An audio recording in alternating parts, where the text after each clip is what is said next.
কার সাথে চলি জানেন? বাবা খুন নাজমুলের সাথে চলি। এক ভাই কমেন্ট করছে, বলছে হাফিজ ভাই পারলে তোমার বাবার একটা সিগারেট খেয়ে দেখাও। আরে নি আপনি বলছেন আমার ব্যাপার ডায়াবেটিস খাইতে বলছেন, আমার ডায়াবেটিস বাবা সিগারেট বাইর করো। বাজান, এদের গালি দিলে কি আমার পাপ হইব নাকি সওয়াব হইব? এদের রোস্ট করলে আমি গালি খাবো নাকি আপনাদের ভালোবাসা পাবো? এটা আপনি কমেন্ট করে আমারে জানায় দেন। সাথে খিচ্ছা একটা লাইক বাটনের উপর ক্লিক মারেন, আমি মশলাপাতি মাখাইয়া শুরু করি।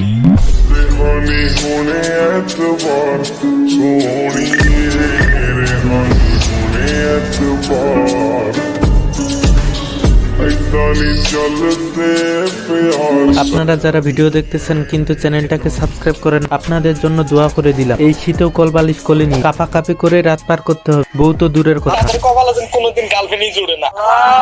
কেমন দিলাম আজকে আমি এমন এক মাদারবোর্ডকে নিয়ে কথা বলবো যাদের ব্রেন মাথায় থাকে না, থাকে পুটকিতে, যারা ভাত খাইয়া মজা পায় না, মজা পায় সবজিতে। আমি কার সাথে চলি জানেন?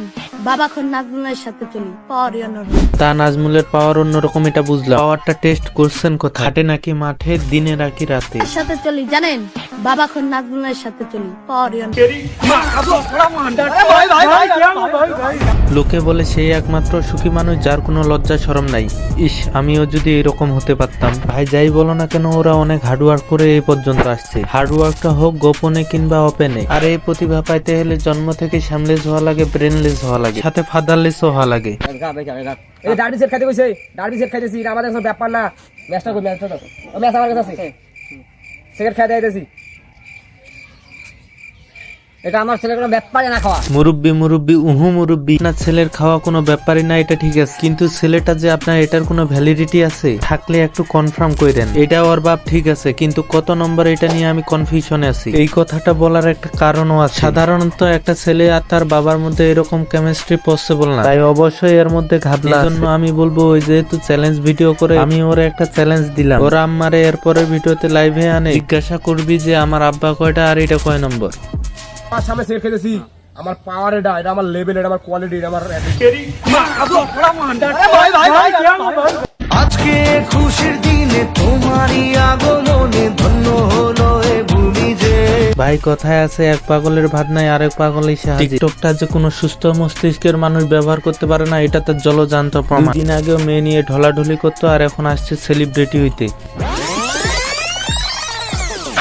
এ হচ্ছে সেই বাইঞ্চো যে কিনা তার জিএফ এর জন্য লাইভে এইসব পন্দাপন্দি করতো, এখন আবার আসছে পাবলিকের পিছন মারতে, মানে ট্রেডিং করতে। আর তুই ট্রেডিং এর টপ বুঝিস তো নাকি? বাবু, এই নাও তোমার শপিং করার জন্য টাকা। থ্যাংক ইউ বাবু, কিন্তু তুমি এত টাকা কই পাইলা? আমি তো ট্রেডিং শুরু করছি, শেয়ার মার্কেটের বিজনেস।